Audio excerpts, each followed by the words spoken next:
اتفرجت على 5 حلقات من مسلسل فخر الدلتا، وانا للأسف محبط جدا وشايفه فرصة مهدرة كأول مسلسل من بطولة احمد رمزي، واللي انا من الفانز بتوعه، وكان بيضحكني جدا من الشورتس والريلز اللي كان بيعملها على تيك توك ويوتيوب وفيسبوك وكده. ولكن خليني اكون صريح معاكم، المسلسل بيقدم نوعين من الكوميديا.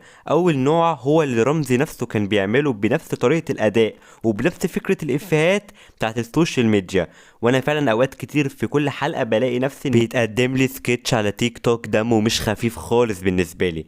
والنوع التاني هي الكوميديا الستاندرد بتاعت مسلسلاتنا، ولكنها عادية جدا، شفت زيها كتير قوي.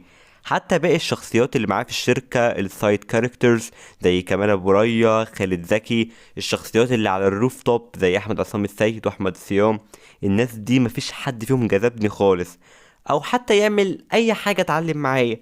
فهو مسلسل في رأيي كليشيه جدا، متوقع قوي في احداثه. حتى القصة بتاعته عادية جدا، واحد جاي من الارياف علشان يحقق حلمه في القاهرة. وغير كده في حاجات في اللغة الاخراجية بتاعت المسلسل مش قادر اتواصل معاها، وفي افيهات لوحدها حلوة ولكن توظيفها غلط تماما. وعلشان كده بقول الناس دي كانت محتاجة عدد حلقات اقل، ظروف انتاجية افضل.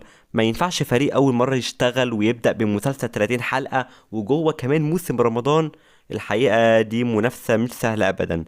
طبعا مش محتاج اقول في لاين رومانسي لازم يحصل، وحصل بسرعة قوي على مسلسل 30 حلقة اصلا، وده استغربته وضايقني الصراحة. واحمد رمزي ياما كان بيعمل سبوف على الحاجات دي في الدراما المصرية من خلال الفيديوز بتاعته، وانا محبط لان التجربة دي للأسف كنت اتمنى تكون افضل من كده بكتير. وكده طبعا انتوا فهمتوا ان انا خلاص مش هكمل المسلسل للأسف.